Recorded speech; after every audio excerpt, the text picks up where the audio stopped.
Nafahamu taito yetu kuu ni mambo ya msingi ya kufanya ili kuboresha mahusiano yetu. Ndio taito kubwa siku zote kwenye maeneo haya. Sawa jamani Mambo ya msingi ya kufanya ili kuboresha mahusiano yetu, lakini pia mambo yanayosababisha migogoro kwenye ndoa au mahusiano yetu na namna njema ya kimungu ya kuyatatua. Jana ambao mnachumbiana au mmeshachumbiana au unategemea kuchumbia au kuchumbiwa, haya nayo yanakufaa katika jina la Yesu. Jamani, haleluya. Haleluya, watakatifu wa Bwana. Nakumbuka semina hizi tunaendelea, tulikuwa tunaangalia vyanzo mbalimbali vya migogoro na namna kutatua, namna kwenye familia. Namna kumbuka tulisema familia ni baba, mama, watoto na wote wanaokaa humo ndani. Jamani, haleluya kanisa. Na tukasema vyanzo vya migogoro na namna kutatua. Mnakumbuka cha kwanza, chanzo cha mgogoro tulisema ni kukosa nini? Ushirika wa kiibada nyumbani, ndani ya nyumba.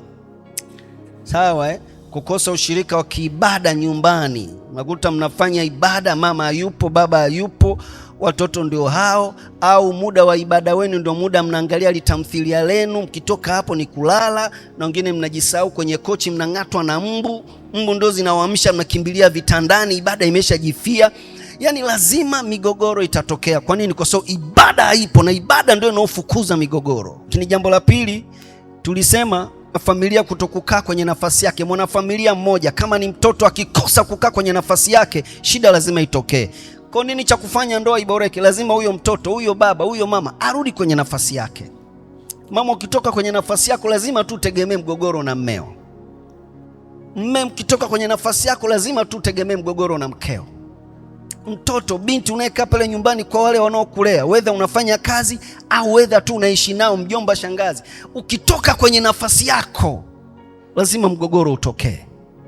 Sasa Baba, tusaidie tukae kwenye nafasi zetu kwa jina la Yesu. Jambo la tatu tulisema ni kutokunyenyekeana. Efeso 5:21. Jamani, haleluya. Efeso 5:21 asema nyenyekeaneni. Basi kwa hiyo wote tu mmoja familia tunapaswa kunyenyekea. Hamna kusema mimi baba ndo na ndevu nyingi. Kuna maeneo mnyenyekee mkeo. Jamani, are we together Jambo jingine tulisema ni kuishi kwa kuzifuata au kuzitetea au kukumbatia au kushiriki njia za kipagani. Jamani, tuko pamoja Au mambo ya gizani. Lazima mambo ukiyafanya migogoro itatokea tu kwenye ndoa. Are we together Sasa mimi niko na mke wangu, Disemba ni mwage, unajua kule kwetu Uchagani, lazima tukatambike kwa wazazi. Yaani tutegemee tu mgogoro utatokea. Sawa jamani Unajua mdogo wangu karibu anachezwa ngoma, sasa baba naomba ruhusa, yani niende. Hiyo ndio natakiwa niwepo, mimi ndio dada mkubwa. Yaani tegemea tu mgogoro. Haya, jambo lingine tulisema ni mwanandoa mmoja wapo kutokumsikiliza mwenzake kwa mambo ya msingi hasa ya kimungu. Yaani mwanandoa mmoja ukimpuuza mwenzako kwa mambo ya msingi ya kimungu, automatically migogoro lazima itokee. Jambo la sita, tumesoma Petro wa kwanza 3 mstari ule wa 6. Maandiko yanazungumza kwa habari ya masuala mazima ya mke na mume, namna ya kuishi. Kwa lugha nyingine anazungumza hizi jinsia mbili. Mwanamke atategemea kuwa na mume na mwanaume atategemea kuwa na mke. Kwa amezungumza hizo jinsia mbili. Na hii ndio inatupa picha kwenye Biblia na kwenye mfumo wa kimungu watu na jinsia mbili. Hivi vitu vingine vinavyoingia kwenye sayansi zenu hivi ni vya kiuniuni, sisi Biblia haiko huko. Jamani, are we together watakatifu wa Bwana Are we together wapenzi Now, naomba sasa mtu mmoja nisaidie mstari wa 6. What does the Bible speaks? Biblia inasema nini? Mstari wa 6 unasemaje?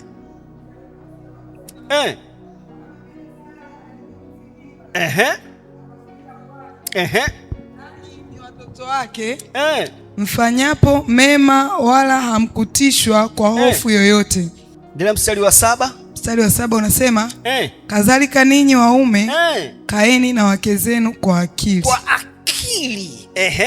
Na kuna sababu pale. Na kumpa mke heshima kama chombo kisicho na nguvu na kama walisi pamoja wa neema ya uzima, kusudi kuomba kwenu kusizuiliwe. Kusudi kuomba kwenu kusizuiliwe. Hapa tunamkuta mke na mme. Jamani, Bwana Yesu asifiwe. Nao jambo la 6, nini chanzo cha migogoro na njia sahihi za kutatua ili tuwe na mahusiano bora, au namna njema kuboresha mahusiano yetu? Jambo la 6 ni kutokutambua mwenza wako ni nani na ana nafasi gani kwako. Narudia tena taratibu. Kwa kifupi ni kutokumtambua mwenza wako ni nani. Hicho ni chanzo cha mgogoro. Kutokumtambua mwenza wako ni nani. Tunaambia mchungaji, namjua, mbona anaitwa fulani? Sawa, na ana nafasi gani kwako? Sante. The problem in the marriage, shida kwenye ndoa au mahusiano mengi, huyu mmoja anapenda yeye atambulike kwanza kwa mwenzake. But when you come to the Bible, tunapokuja kwenye maandiko, kimsingi ninapaswa kwanza kumtambua mwenzangu, alafu mimi nijiposition kwa namna alivyo. Let me give you example. Ukinialika nyumbani kwako au nikikualika nyumbani kwangu, cha kwanza ni lazima mimi nitambue falsafa ya nyumbani kwako, alafu mimi nijiorienti kwenye hiyo falsafa. Siwezi mimi kuingia kwenye nyumba yako nika-impose falsafa zangu. Lazima mgogoro utatokea. Jamani, tumeelewana wapenzi? Kwa hiyo nikija kwako, kama mnaingia chumbani kulala saa 2, mimi nimezoea kulala saa 5, automatically lazima saa 2 hiyo na mimi niingie nikalale. Nisiwalazimishe nyinyi mlionikaribisha, mimi kule kwetu nimezoea nalala saa 5. Jamani, tusilale hapo mpaka saa 5. Yaani kesho yake mtanitimua tu.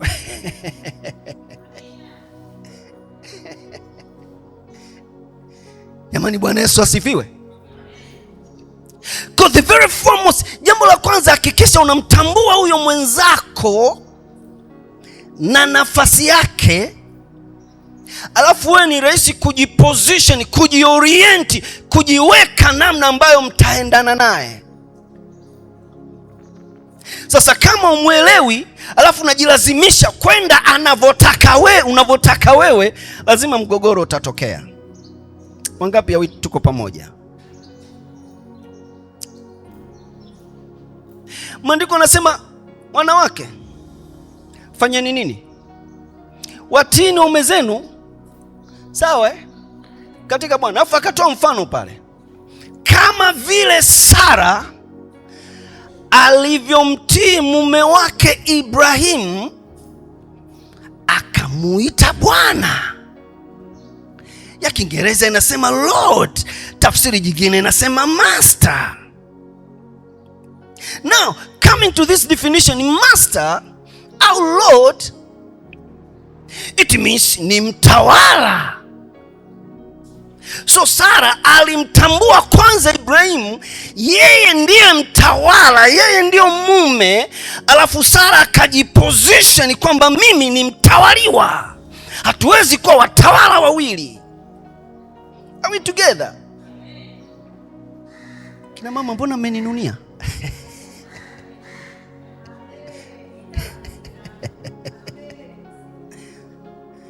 Jamani, are we together?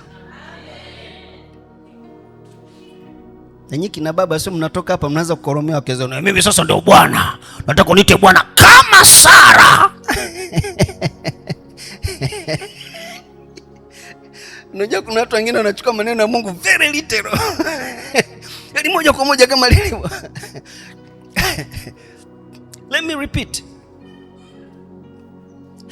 Kitendo cha kumtambua mwenzako ni nani kitakurahisishia wewe kuchukulia alivyo na wewe kujiposition namna mtakavyoendana. Na ukishindwa kumtambua mwenzako ni nani, ukamchukulia automatically utashindwa kujiposition kwenye position yako, then conflict is obviously, migogoro lazima itokee. Wapenzi, are we together? Nimekwambia tutajifunza maandiko, sawa? Mimi mnisamee, sio mwalimu wale wa kishabiki mnaopendaga kwenye maredio yenu. Ingia chumbani, vaa night dress, atakupenda mwenyewe. Wako aliovaa na waliletewa kashi. Hebu jamani, this is the time to come back to the word of God. Huu ni muda kurudi kwenye, hebu tuondokane na upupu unaoendelea kwenye hii dunia. Juzi nikamsikiza mwingine, mwanamke ili upendwe na mume wako, yani hakikisha fanya 1, 2, 6. Sasa unaangalia, mbona wengine wanafanya na hawapendwi? Utagundua there is something beyond humanity. Kuna vitu vya ziada ya hizi carnality, zaidi ya mambo ya mwilini. Jamani, tuko pamoja? Naomba niwaambie watakatifu wa Bwana, kuna vitu vya msingi vya kimungu vikikiukwa, hivi vitu vya kidunia mtahangaika navyo na havitasaidia. Are we together? Kuna lingine nao nikalisikia mpaka nikasema, Mungu wangu, mbona kama masikio yangu yananiwasha? Anafundisha kina mama, ili upendwe hakikisha unakuwa pisikali. Yaani huko kanisani kumekuwa na vituko kweli kweli. Nikatangaa kwenye Biblia kuna wale pameandikwa pisikali. Sasa mnisaidie na nyinyi kufanya research. Mkikuta njoni mnisaidie haraka ili nifungue ufahamu. Jamani, are we together? Jambo la 5, la 6 sijui. Ni hakikisha unamtambua mwenzako, then unajiposition kwenye namna ambayo mtaendana naye. It's not about being a pisikali whatever. Is the matter of positioning yourself. Jamani, haleluya kanisa, haleluya watakatifu wa Bwana. Sara alimtambua mume wake na akamwita Bwana, master. Na ukishamtambua mtu he is a master, automatically huyu ndio mtawala wangu, moja kwa moja akajiweka kwenye position ya kutawaliwa. Wanawake, hebu muulize mume wako au muulize jirani yako, unatawaliwa na mumeo? Nyinyi ambao mmeoana, na nyinyi mabiti muulizane, uko tayari kutawaliwa na mumeo? Maana kama kaka yako tu hawezi kukutawala binti, ujue na mumeo hataweza. Kama mwenye kitoko asiwezi kasha kushinda, yani utegemee tu uwezi kutawaliwa na mumeo binti yangu. Kama siwezi wenzako ananyosha mikono, nani utegemee mmeo atakimbia mbio? Wangapi tuko pamoja watakatifu wa Bwana? Watakatifu wangapi tuko pamoja? Sara akajifahamu position yake. Now, ukisoma maandiko sura 7 nasema, nanyi wanaume, anasemaje? Kaeni na wake zenu kwa nini? Kwa akili. Alafu kuna kitu anazungumza hapa, tuchukue kama nini? Wanawake kama nini? Vyombo visivyo na nguvu. Wanaume, haleluya. Kuna watu wanaishi na wake zao kutafikiri na wanaume wenzao. Usiniambie bwana. Jamani, kaeni naye kwa akili huyo. Huyo ni chombo dhaifu. Kwa mwanaume, ukishamuelewa mke wangu, na nyinyi vijana mkishaelewa mabinti mnataka kuoa ni vyombo dhaifu, automatically utajiposition, huu niishi naye kwa akili, nisiishi naye kimikiki. Usiniambie bwana. Jamani, are we together watakatifu wa Bwana? Let me ask you this. Ngoja nikuulize. Nani mjasiri hapa anaweza akasimama akaniambia mume wake anamchukuliaje au mke wake anamchukuliaje? Unamuonaje mke wako kama nani? Mbona mnaogopa kusema? Keni wewe hujaoa vipi bwana? Mbona unasimama? Unamuonaje mke? Haya, Yusa kajitosa sasa. Ai, Houston unamuonaje Elisha? Na usitudanganye tu. Kwa kweli mimi namshukuru Mungu, mume wangu aishi na mimi kibabe.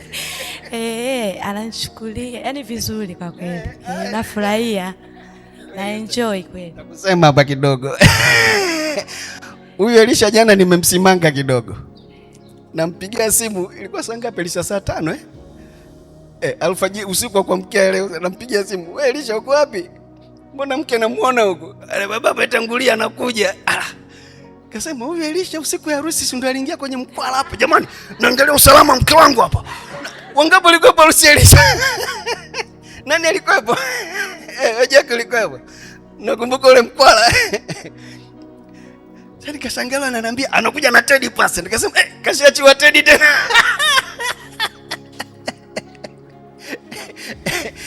Ila kwenye harusi si mnakumbuka ule mkwala Jamani, niko naangalia usalama mkangu kwanza kabla hajaingia. Kama kuna shida, akazunguka ukumbi mzima, wote tukasinyaa. Alafu akaenda kumchukua mke wake. Sawa jamani? Alafu akaingia kwa mbwembwe, tukala pilau tukaondoka.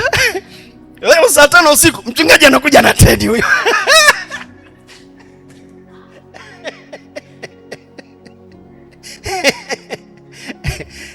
Paka nikamnanga nikamwambia Elisha, kwenye harusi uliangalia usalama wake, leo unamwacha saa 5 usiku. Unamwacha Teddy, mbinti mwenzake.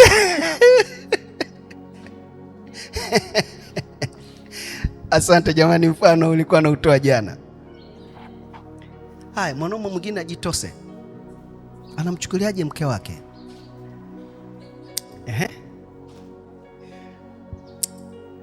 Wanawake wengi baada ya kuchukulia waume zao ndio bwana, ndio master,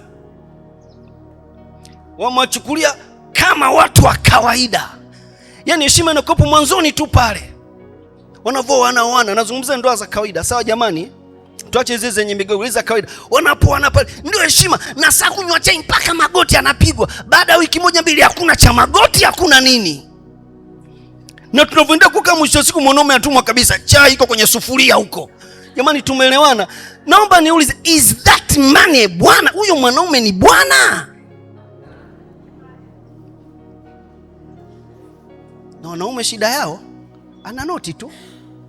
Maana nakumbuka mwanzoni haikuwa hivi, sasa hivi tumefika hapa. Ana noti tu.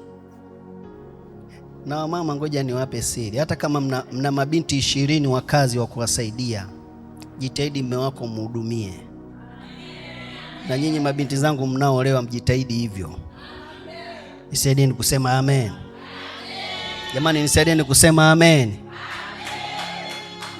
Mbona namuona mama Malika peke yake anafurahi? Wengine wote amfanye hivyo nini?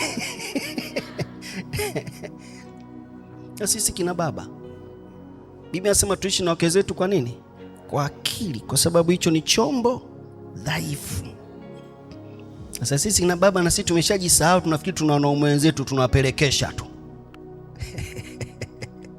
Mungu atusaidie sana. Jamani, Mungu atusaidie wanaume. Huyo mke uliye naye na vijana mnaotaka kwa huyo mwanamke unayemwoa ni chombo dhaifu, usimpelekeshe.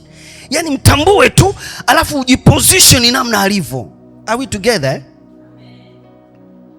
Usimpeleke mke wako mwanaume kama afande. Are we together? Jamani, are we together? Hata kama unatembea na mkeo njiani, wewe una hatua ndefu mwanaume, wewe ni nature.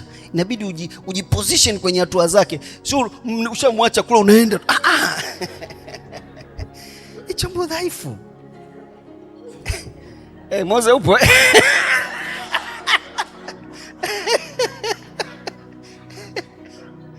Nimeambiwa Moze. Jamani, haleluya. What is the main point? Point yangu ni hakikisha unamtambua mwenza wako na nafasi yake.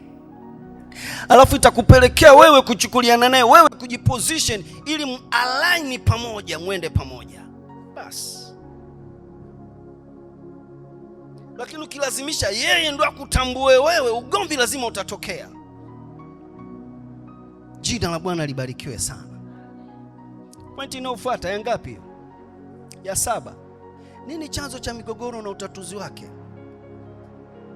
Jambo la 7. Naomba nisomee mstari wa 8 na wa 9 Petro hiyo. Alafu mwingine anifungulie Efeso 5:21.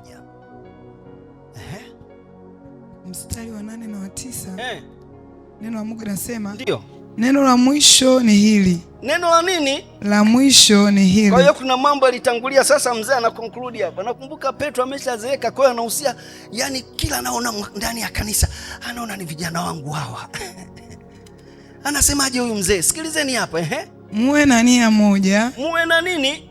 Nia moja. Wenye kuhulumiana. Msiwe na nia tofauti tofauti kwenye ndoa. Ndoa zikishakuwa nia mbili tofauti, hata kwenye kile kitabu tunachofunga ndoa cha agano kile, tunasema sijui moyo mmoja unaodunda dunda, si ndio? Moyo mmoja. Muwe na nia moja jamani, haleluya kanisa. Wenye kuhulumiana. Wenye kufanya nini? Kuhulumiana. Wenye kupendana kama ndugu. Wasikitivu. Wanyenyekevu. Nasikia. Watu wasiolipa baya kwa baya. Watu wasiolipa baya kwa baya. Au laumu kwa laumu. Au laumu kwa laumu. Bali wenye kubariki. Kwa sababu hayo ndiyo mlioitiwa ili mlisi baraka. Jina la Bwana libarikiwe sana. Sasa haya tukiakiuka, tunategemea baraka watakatifu wa Bwana. What is my point? Nini cha kufanya ili tuepushe migogoro kwenye ndoa zetu? Nini chanzo cha migogoro na tufanye nini tuepushe? Jambo la 6, la 7 sijui. Ni kutokuvumiliana kwa unyenyekevu katika tofauti zetu kwenye ndoa. Narudia tena.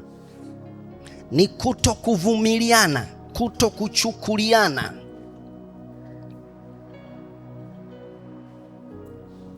Kutokuvumiliana, kutokuchukuliana kwa unyenyekevu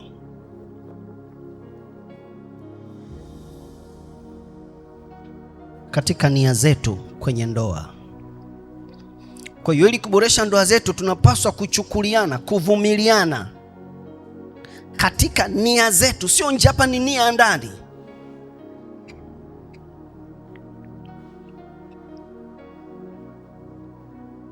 Kwenye ndoa zetu au kwenye mahusiano yetu. What is the point hapa? Paulo anaandika, anasema hili ndio la mwisho sasa. Jamani, nimeshamwagika tangu mstari wa kwanza. Sasa hili ndio la mwisho. Muwe na nia moja, mpendane, mchukuliane, mvumiliane, mfanye nini? Jina la Bwana libarikiwe sana. Now, Efeso 5:21 inasema basi nyenyekeaneni. Wanaume tunapenda kuligeuza, tunataka kunyenyekewa. Mungu atusaidie sana. Kwa hiyo ili kujiepusha na mgogoro, kila mwanandoa anapaswa ajenge, sawa jamani, au ajifunze au ajikomaze katika kuchukuliana na mwenzake, kuvumiliana na mwenzake, kuwa na nia moja na mwenzake. Kila mwanandoa.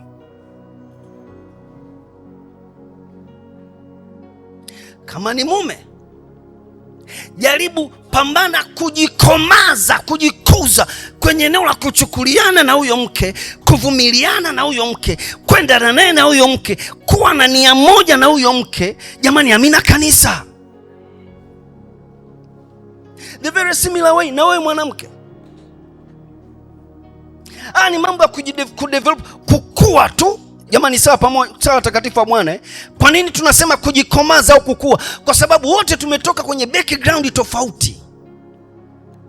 Sawa wapenzi, Kuna mwingine makuzi yake hakukulia kwenye kuchukuliana. Kuna mwingine makuzi yake hajakulia kwenye kuwa mamoja, kunia mamoja tangu baba na mkewe na watoto wamezaliwa hivyo hivyo. Sasa ukaja kuolewa, jaribu kukuza hiyo tabia ya kufanya nini? Ya kunia mamoja sasa na mwenzako. Jamani, haleluya kanisa la Bwana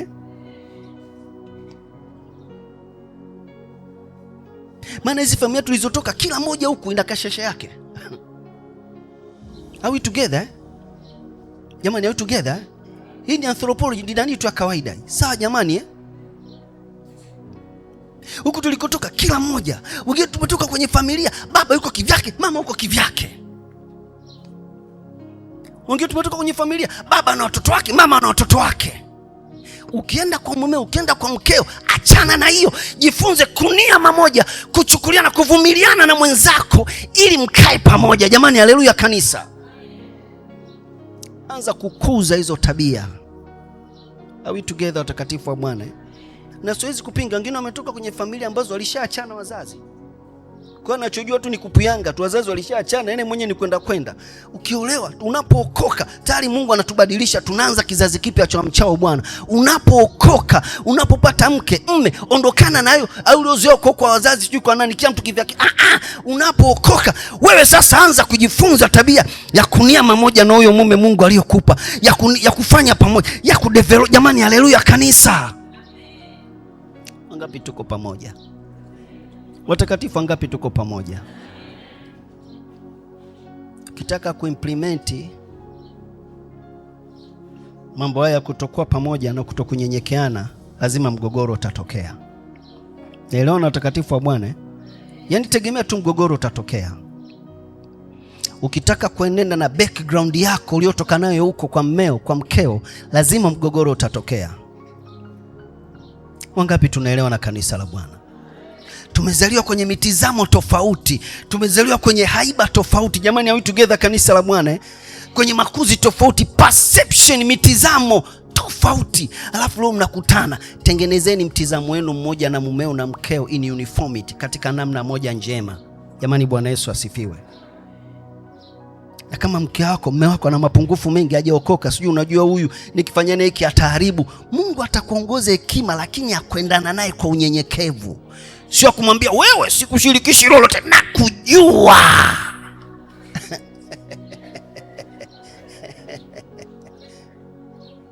Ni kweli nafahamu kuna wanaume wengine kivuruge. Sio mume wako, ni wengine. Sawa jamani? Na siwezi kukata, na kuna wanawake wengine ni hivyo hivyo kivuruge. Mume akiona hela tu, yeye anaweza kuonga au kulewa. Na kuna wengine mwanamke akiona hela za mume, yani anawashwa, maana kuna gauni alishaliona Mlimani City linamkeleketa. Sasa atachomoaje ile kwa mzee? Hapo ndio mpaka na uongo utatengeneza. Unajua kule kijijini nimepigiwa simu, mama kama ajisikii vizuri hivi, leo alipiga chafya kweli leo. Kumbe Mr. anapangwa tu hapo. Ile 50,000 itoke, likawa iwe gauni. Sio wewe, ni wengine. Nisaideni kusema Mungu atusaidie kwa jina la Yesu. Nisaideni kusema Mungu atusaidie katika jina la Yesu.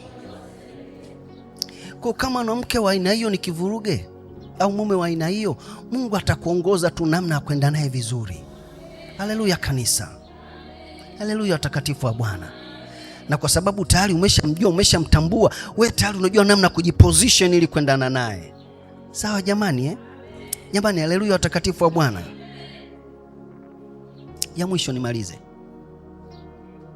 Jambo la mwisho,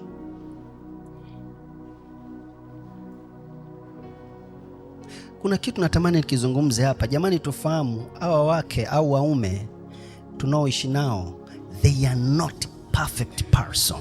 Sio wakamilifu kama malaika. Wana mapungufu yao. Ndio maana tunapaswa kuchukuliana. Haleluya kanisa la Bwana. Haleluya watakatifu wa Bwana. Na naomba niwaambie watakatifu wa Bwana, nyinyi mnavyofikiri mume wako ana shida sana, kumbe kuna mtu humu ndani ana furaha kweli kweli yake kueleza matatizo ya mume wake. Utasema afadhali wangu. Sema hataki kukumbatia matatizo, anataka kumkumbatia Bwana. Jamani, haleluya kanisa la Bwana. Haleluya watakatifu wa Bwana. Jamani, haleluya wapenzi. Na hivyo hata kwa wanaume. Kuna wanaume wameuchuna tu hapa, lakini ndani uko anafinywa kweli na wake zao. Sasa mwanaume unavyoibuka tu, yani ndo wangu ina shida. Mwanamke ule haeleweki kabisa. Jamaa na kusikiza tunaye kukaliki, lakini lipo tu kwa Bwana.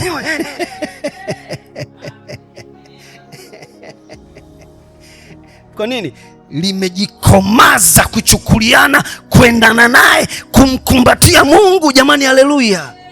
Kwa hiyo mikiki ya dunia wala imtishi, jamaa linaelea tu kwa Bwana. Jina la Bwana libarikiwe sana. Na mabinti zangu mnaooa, mnaolewa, na nyinyi vijana mnao, mfahamu hivyo hivyo. Yaani msije mkaza yule binti ni malaika yani. Yani kwa kweli yani hata ukimtizama tu yani is an angel. Wewe. Hivi vijana msidanganyike nyinyi. Na nyinyi mabinti msimkadanganyika kwenye vijana, ni muoneni wa kwangu. Yani muone kwanza alivyo. Yani hata sura yake anaonekana mpole. Wewe huyu ni mustachi unakudanganya tu, sio mpole huyo.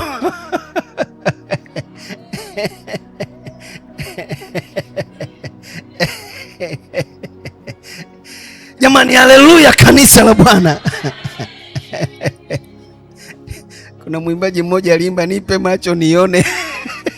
Eti ungeona. Baba akupe neema, Baba anipe neema kwa jina la Yesu. Jambo la mwisho niishie tu hapo. Naomba mtu mmoja anifungulie Tito 3:9. Tito 3:9 na Methali 21:9. Mambo yanayosababisha migogoro, machafuko, uharibifu kwenye ndoa ni kupenda kuendeleza magomvi au mashindano. Kupenda kuendeleza magomvi au mashindano. Kupenda kuendeleza magomvi au mashindano. Kwenye mabano, kutokupenda au kutokufanya suluhu. Yaani kuna mtu hapendi suluhu, anapenda tu ligi iendelee. Yaani hata ligi yenyewe Premier uwe na mwisho wake, wanasubiri season ya mwakani tena. Wewe yako haina mwisho, unataka iendelee.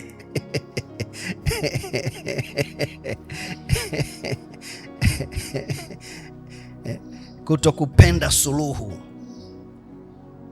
na mwenza wako. Are we together kanisa? Sasa ili kujiepusha naye, nini cha kufanya? Tamani kutafuta suluhu, penda kutafuta suluhu. Hii ndio namna bora kujitafuta kumaliza mgogoro. Na wakati mwingine kutafuta suluhu kunaweza kukakugharimu hata kushuka, kukakugharimu hata kujifanya wewe mkosa, ili mradi suluhu ipatikane, ugomvi uishe, anze upya. Nisome hilo andiko. Nitakuonyesha maeneo matatu ya mashindano. Tito sura ya 3. Hapa ni mashindano tu. Nimekwambia ni kupenda kuendelea ugomvi au mashindano. Nitakuonyesha maeneo matatu ya mashindano katika mahusiano. Alafu haya tutaelewa vizuri. Tito sura ile ya 3 mstari wa 9, neno la Mungu inasema, lakini maswali ya upuuzi ujiepushe nayo. Maswali ya upuuzi ujiepushe nayo. Na nasaba na magomvi na mashindano ya sheria. Hapo kwenye maneno ya Mungu, lakini hata pia kwenye ndoa zetu. Kwa kuwa hayana faida tena hayana maana. Hayana nini jamani? Hayana faida. Alafu hayana nini? Hayana maana. Hayana maana. Kwa ni vitu vya kujiepusha navyo tu. Are we together watakatifu wa Bwana? Maeneo matatu yanayosababishaga ugomvi uendelee. Eneo la kwanza ni maneno. The way mnavyojibishana, au the way unavyojibu watu, unavyojibu kama umeoa hujaolewa, unavyojibu ndio hivyo vitapeleka kwenye ndoa yako utakavyojibu kwa mwenzako. Maneno. Eneo la pili tunasema vitendo, reaction. Unaweza usiseme maneno lakini mwili wako kaonyesha reaction yako. Unaweza kuongea na mume wao, mtu anafanya kwani kaongea kitu huyu, lakini ikifanya hivi maana yake nini? Sitaki, usiniambie kitu, nimechoka. Kelele usinipigie. Gestures, yani nini? Body language yako imeshamwambia mwenzako wewe ukoje, unataka nini. Naomba nikuulize, ugomvi utaisha hapo?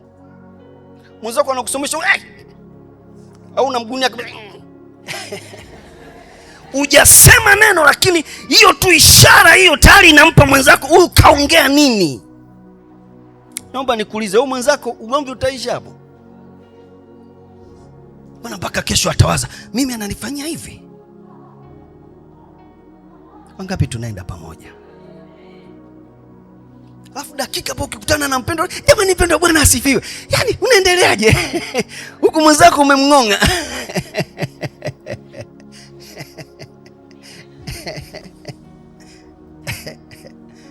Unasemaje mama? Jamani, Mungu atusaidie watakatifu wa Bwana. Neema ya Bwana itubadilishe kwa jina la Yesu. Neno la tatu ni vitu au watu. Kujivunia vitu au watu. Sawa Wewe mke kamgogoro kidogo tu tayari ushampandisha mmeo. Umenitoa kwetu mimi, hujaniokota shimoni na kwetu.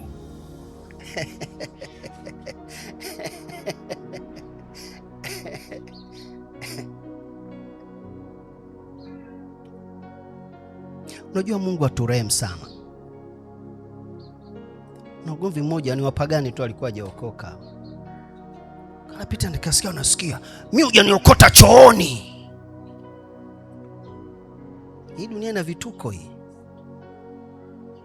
Jamani, tunaelewa na watakatifu wa Bwana? Nini kinasababisha mgogo? Narudia tena, ni kutokupenda suluhu. Sawa Ni kutokupenda suluhu. Na hiki kitu huwa ni kitu ambacho ukikiacha kinakuwa, ukikiwahi kinakufa. Kwa ni bora ukiwahi kwa jina la Yesu Kristo. Vifisheni viungo vyenu katika roho. Jamani, amina kanisa la Bwana. The very similar, mabiti vijana ambao mjao wanakolewa ni hivyo hivyo tu. Ukiona kuka kitu kapo ufahamu kitakuletea shida kwenye ndoa, anza kukiua mapema. Na utakijuaje? Ni reaction ya nje tu. Hata mwenyekiti akisimama, bwana mwenyekiti unatuboa bwana, una siku utamwambia hivyo hivyo mmeo. Are we together? Naomba tusimame kanisa la Bwana. Kwa nini cha kufanya? Ni kutafuta suluhu. Ni kuepusha magomvi yasiendelee. Wakati mwingine chukua gharama. Sawa jamani? Chukua gharama kubwa itakao kulazimu, ili mradi unaona kwa gharama hii nitaumaliza ugomvi. Jamani, are we together kanisa? Siku zote mimi nasema, wanawake naomba mnisikilize, kwenye magomvi yote yenye kwenye ndoa, wanawake ndio mna nafasi kubwa sana ya kumaliza au kuendeleza huo ugomvi, sio wanaume. Hilo naomba mlifahamu kuanzia leo. Sawa jamani? Yaani usitegemee timwili kalianzisha mwanaume afu yeye ndo alimalize. Kwa hiyo ni kumwahi tu ili kaanzisha yeye, ngoja ni muhifadhi mwenzangu. Nikubali kutumia njia hii ili nimpate, nikubali kutumia njia hii ili liishe, nikubali kutumia njia hii ili atulie, nikubali kutumia njia hii ili ugomvi ukome, tuendelee na Bwana. Jamani, haleluya kanisa. Jamani, haleluya watakatifu wa Bwana. Ndio hicho anachosema, ndivyo Sara alivyoishi na Ibrahim. Kwani Ibrahim alikuwa akosei? Jamani, are we together kanisa la Mungu Ndivyo Sara alivyoishi na Ibrahim. Haleluya kanisa la Bwana. Ndio kule chini anasema kujipamba kwenu kusiwe kwa vitu vya nje. Imanisi tusijipambe, lakini kwenye masuala ya mahusiano hivyo vitu vya nje wala vimati. Maana kuna watu wanaofanya lakini bado wamezao wanachepuka tu na mikahaba. Ndio hapo utajua. Juzi nikasoma profile fulani, nikakuta Miss Tanzania fulani kama watatu wanalalamika wamezao wamechepuka. Hawa si Miss Tanzania hawa. Hawa si ndo malaika hawa. Wanachepukaje sasa wamezao? Utagundua issue sio kujipamba kwa nje. Ndio Petro ndani kasema, jamani issue ni utu wa ndani. Jamani, haleluya kanisa. Anazungumza pale kuna upole. Anazungumza pale kuna hiki na kile. Jina la Bwana libarikiwe sana. Watakatifu tunaelewana? Jamani, tunaelewana? Sasa mimi naomba nikurudishe huko duniani, mtaambiwa tu mambo ya ajabu ajabu. Jipambe kabisa. Yaani akitokea wewe chora wanja mpaka ufike sikioni. Mtaelezwa kila aina ya ujinga. Lakini tavita kusaidia. Kanisa tunaelewana? Kwa hiyo the issue kwenye masuala ya mahusiano, kuna mambo ya kujipamba. Wanawake haleluya. Jamani haleluya. Huku nje wewe jikotoe unavyoweza tu kwa neema ili mradi usimtende Mungu dhambi, lakini kwenye ndoa usitegemee kujikotoa kwako ndio kutakuna. Jikwatue kwa ndani. Petro anasema jina la Bwana libarikiwe sana. Jamani, haleluya, watakatifu wa Bwana. Jamani, amina kanisa.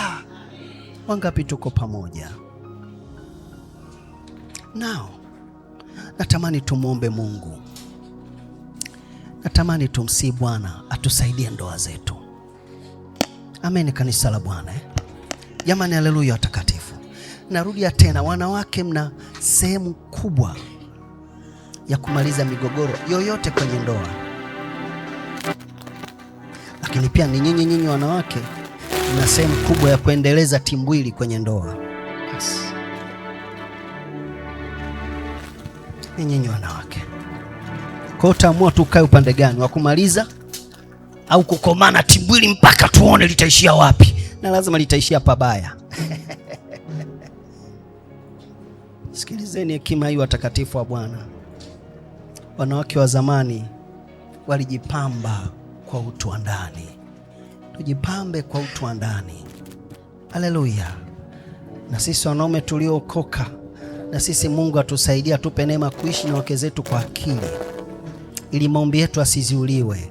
Wanaume wengi mnaomba, mnakomana, maisha mambo yanagoma, kumbe ishi ukae vizuri na mkeo tu.